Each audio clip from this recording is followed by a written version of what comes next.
রাত্রি যখনই ৮টা ৯টার পর থেকে যারা ট্রাক ড্রাইভার আছে, যারা ট্যাক্সি ড্রাইভার আছে, কিংবা যারা ট্যুরিস্ট আছে, ওনাদের অযথা রাস্তার মধ্যে থামানো হয়। পুলিশ দেখছি যে এদেরকে কি করে ওভারলোডে ফাঁসাবো, কি করে মানে কি তাদের ডকুমেন্ট দেখিয়ে তারপরেও নানা রকম, মানে যেটা হয়নি সেটা ঘটিয়ে কি করে পয়সাটা ইনকাম করে। দেখুন, আজকে পশ্চিমবঙ্গে যে পুলিশের অবস্থা, এই পুলিশের অবস্থা যদি দেখে, দেখুন আমরা যখন রাস্তাঘাটে বেরোই, সর্বপ্রথম দেখুন, আগে আমরা ভাবতাম যে পুলিশ সামনে থাকলে নিজেকে সেফ মনে হতো, কিন্তু এখন কি দেখতে পাচ্ছি, এখন দেখতে পাচ্ছি যে পুলিশকে দেখতে পেলে আমরা কোনটা দিয়ে অন্য দিয়ে পুলিশের থেকে বাঁচার চেষ্টা করি। কারণ যখন সাধারণ মানুষ বিপদে পড়ছে বা রাস্তাঘাটে বেরোচ্ছে, গাড়ি নিয়ে যাচ্ছে, শুধু পয়সা ছাড়া এদের কাছে আর কোনো বিকল্প রাস্তা আমরা দেখতে পাচ্ছি না।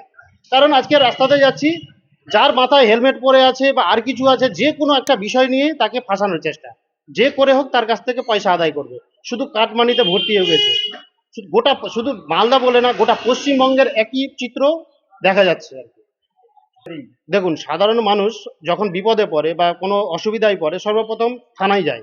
থানাতে যেতে গেলে যে দোষ করে তার কাছেও পয়সা খায়, যে দোষ করে না, যে মানে বিশেষ করে যারা দোষ করে না, সর্বপ্রথম তাকেই তুলে নিয়ে আসে থানা, মানে তার কাছ থেকে পয়সা খায়।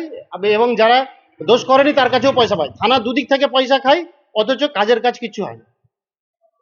শুনুন, এরা একটা দলের হয়ে কাজ করছে, একটা ক্যাডার হয়ে কাজ করছে।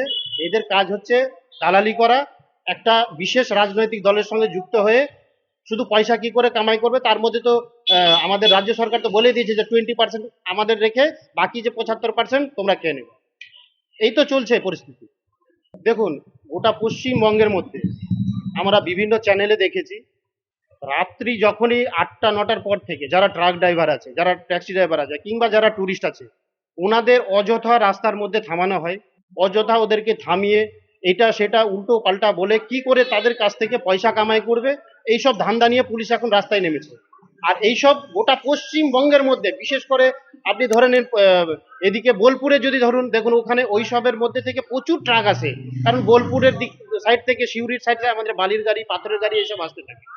এবার পুলিশ কি করে, পুলিশ দেখছে যে এদেরকে কি করে ওভারলোডে ফাঁসাবো, কি করে মানে কি তাদের ডকুমেন্ট দেখিয়ে তারপরেও নানা রকম, মানে যেটা হয়নি সেটা ঘটিয়ে কি করে পয়সাটা ইনকাম করবে। এইসব এই তো চলছে গোটা পশ্চিমবঙ্গের রাজ্যে, মানে কি একটা বেহাল দশা। মানে কি শিক্ষা বলুন, স্বাস্থ্য বলুন, এই পুলিশ বলুন, গোটা পশ্চিমবঙ্গের একই চিত্র, শেষ করে দিয়েছে একদম। যে পুলিশকে দেখে একসময় নিরাপদ লাগতো, আজ তাদের দেখলেই মানুষ পথ বদলায়। এই অন্যায়ের বিরুদ্ধে কথা বলতেই হবে। চুপ থাকলে কাল তোমার পালা। জাগো, প্রশ্ন করো, অধিকার ফেরত নাও।